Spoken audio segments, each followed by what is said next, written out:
La mort éternelle dans les collines brumeuses d'un village isolé, une légende circulait depuis des générations. On racontait qu'à minuit, lors de la nuit de Samin, un portail mystérieux s'ouvrait dans une clairière profonde, au cœur de la forêt. Ce portail menait à un endroit appelé le vide éternel, où les âmes disparaissaient à jamais, condamnées à une mort sans fin. Lucien, un jeune homme sceptique et avide de mystère, ne croyait pas à ces récits. Il les qualifiait de superstitions sans fondement. Mais au fond de lui, il était intrigué. Cette année-là, encouragé par ses amis, il décida de prouver que cette légende n'était qu'un conte pour effrayer les enfants. Accompagné de Camille, Émile et Adrien, il se rendit dans la forêt, une lanterne à la main. L'atmosphère était lourde, et le silence, pesant. En atteignant la clairière, ils découvrirent le cercle de pierre. Les gravures anciennes qui ornaient leur surface semblaient étrangement vivantes sous la lumière vacillante. Quand l'horloge du village sonna les 12 coups de minuit, un vent glacial balaya la clairière. Les pierres s'illuminèrent, et un vortex spectral apparut au centre. Une lumière irréelle, hypnotisante. Lucien, fasciné, s'approcha. Ignorant les avertissements de ses amis,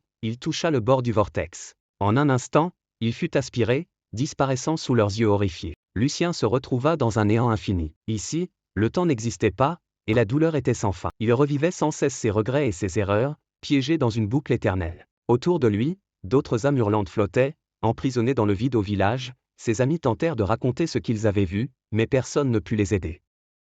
La légende du vide éternel, jusque-là une simple histoire, devint pour eux une terrifiante réalité.